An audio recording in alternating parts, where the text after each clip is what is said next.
Hey guys, I've been meaning to do this for a couple of weeks because it's come up on a handful of feeds in my social media, primarily Facebook, and talk about the importance of safe rings. And the reason why that thumbnail is there is I want to show you right now how important safe rings are to me and how important they are in 2023. The first thing I did when I became the production manager for TNA Wrestling was straighten out that death trap of a six-sided ring. Okay? Production period, in wrestling, it's also a very good living for those who don't wrestle, can't wrestle, but aside from that, maybe you are too old to wrestle. You see what I'm saying? But having knowledge from inside of that ring out helps. And that's why I was so effing good at what I did. So just for example, when I got there, and it wasn't because basically anybody was an asshole, it was just basically because nobody had the knowledge of how a ring should go together. And that's not a good thing when you've got that oblong or odd six-sided ring, you see? When I got there, it was said by more than one person in the office, in charge, boy, oh boy, we could drop these guys from the ceiling. You know what I'm saying? And, versus what we're paying them, which is kind of a shitty thing to say, and it kind of shows you why that company was doomed from the get-go, because they were just trying to use people. You know what I'm saying? But anyway, underneath the ring were come-alongs, chains with come-alongs, and then come-alongs like a truck. The ropes weren't safe. You couldn't tighten the ring. And the other thing is about adjusting the ring. They were so concerned about having any kind of bounce in that ring that they never stopped to realize that you could have safety and no bounce, okay? So I didn't have any supervision. No one told me nothing about nothing except for the fact that, quote, end quote, you are responsible for the ring. I'm sure they would have left it alone the way that it was, but the first thing I did was went out and get the cross cables that were proper with the proper turnbuckles, etc., and I even put new padding on that ring because at the end of the day, total nonstop action, keyword action. You couldn't beat the shit out of an AJ Styles and expect to get any longevity out of the kid, understand? And then he was a kid. TNA Total Nonstop Action, the word action was supposed to be basically built around AJ Styles. And then you had Samoa Joe, who could do about half of what AJ could do at 300 pounds or damn near. You see what I'm saying? So yes, I couldn't in clear conscience, when I was responsible for something, not tweak that ring. And it was the first time I was put in charge of a set of tapings by myself and a pay-per-view. And as talent was getting there, I had the ring apart and I had my carpenters, and I was showing my carpenters and my stagehands, this is how it goes together. Every time, because we were fixing the tour from the studio then, that we set this ring up, tear this ring down, I want everybody here to know and see how this is done for the safety of the guys, There was so much friggin' drama from the talent and the half-heads and the egomaniacs that were quote-unquote agents, which weren't qualified. They never been anywhere, done anything. In regards to me having that ring apart when everybody was just so concerned and jerky, what's he doing, because they don't know me and all that stuff.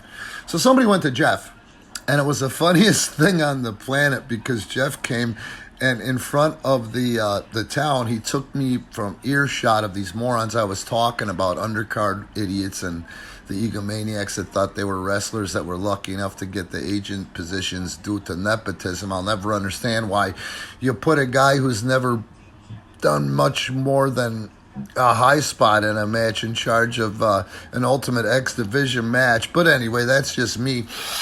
And Jeff, it was the funniest thing because he's calling it like a match, and I didn't get it at first, but I did get it at the end. He's like saying what he had to say, matter of fact, to appease the pussies.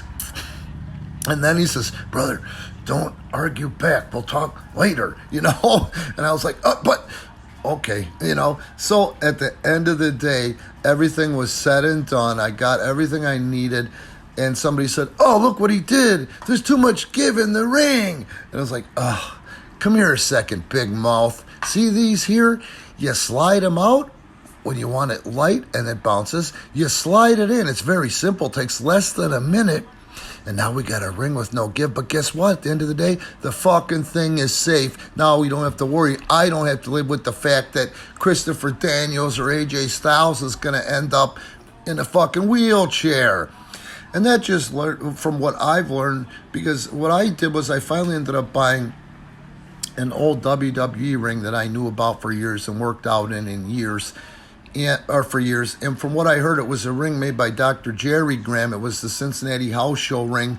I'm not going to go into the whole full detail about it, but this ring was built in 1984. The reason I know that is because the first time I changed the ropes, the newspaper that were in the turnbuckles or underneath the turnbuckle pads and tape were a newspaper from 1984.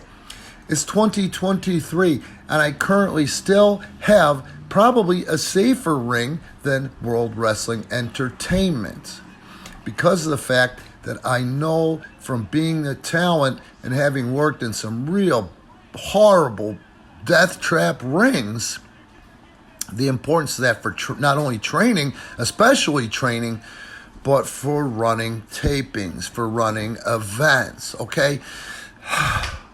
There is this idiot, and I'm not going to go in and do names, but I don't understand this internet wrestling bullshit.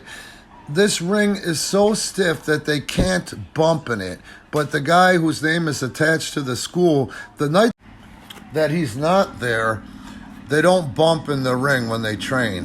How do you train and not take any bumps? But the night he's there, most people don't show up, and the ones that do show up have to take bumps in the stiff-ass ring, and somehow, one way, shape, or form, they convince them, it's paying dues, man.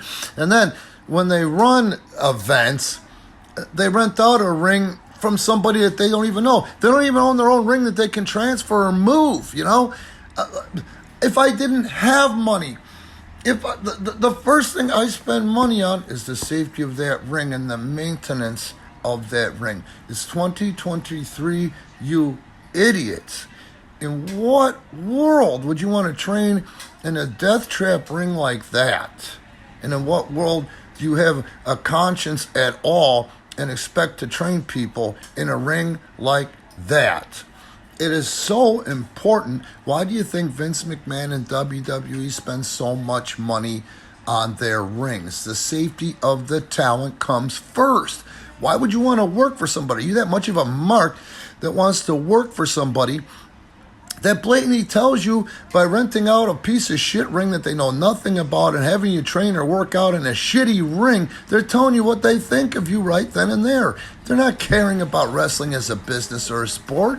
They're caring about their ego and or money. And really, it's not going to be about money at the end of the day. It's going to be about ego and getting themselves over one way, shape, or form. It is a necessity in 2023. What other industry or quote-unquote professional sport has shitty equipment?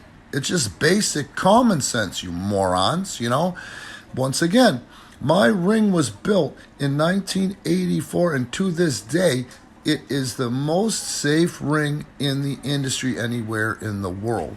Now, when I went down to IWA Puerto Rico when Gustavo was alive, his ring was built similar to mine. When we were there, I also made some suggestive tweaks because I was working there and also concerned about the talent.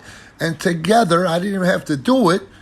We did that so I could have a clear conscience. Do you understand? When I went down to AAA, in AAA, they wanted me to be their production manager and help script their television. I went down and looked at their six-sided ring and saw how stiff that was and thought to myself, my God, it's the culture here. A man, he works out in this ring or wrestles in this ring, and it makes a man out of you. Like hell it does, you know what I mean? Look at all these old luchadors walk. That was one of the first things I wanted to attack, and it's not very expensive. It's commonsensical to go ahead and just make a couple of tweaks to make that thing safe. It's the biggest tool that the wrestling industry has, that the wrestler has, and all the wrestlers should be concerned about safety as well. You know, that six-sided ring was such a great thing. And truth be known, I was going to start doing American shows with a six-sided ring, and I made mention to it, or of it, to Jeff Jarrett at the time, because in 04, 03, 04, I was working a little bit with AAA. I was working a little bit with IWA. I was talking to Jerry Jarrett, and I was also talking with Jeff Jarrett, and it slipped out. Next thing I knew, their whole purpose for getting the six-sided ring was only to sell six-sided ring toys. Proof of that, let me tell you why. If I had a six-sided ring, I could have 6-man matches. I could have 12-man matches. I could have 6 teams on the aprons. You see what I'm saying? They never properly used the six-sided ring. Someday when I get the resources, I'll bring it back and show you guys how it's done. But at the end of the day, my motivation here was about safe rings. It's 2023. You are not a wrestling company. You are not a wrestling school if you don't have a safe ring. And I'm not talking about getting the cheapest option that you can, because sometimes your cheapest option isn't worth the shit in buying a wrestling ring today, unless you know how to take that cheap option. And I taught myself how to safeten up that ring. I can remember this, and then I'll close with this one. Steve Small, who became the senior director of production, he's a fucking idiot. I was going on my first vacation in 4 weeks, and it wasn't a vacation. It was my days off. I was going home for 4 days. They were talking to some asshole half-ass, it wasn't even real promoter, about doing a show in Beirut. Those people in Beirut had hit me up 2 or 3 times over the years before I got to TNA Wrestling. I went to Dixie Carter herself and said, do not sign anything until you have a deposit.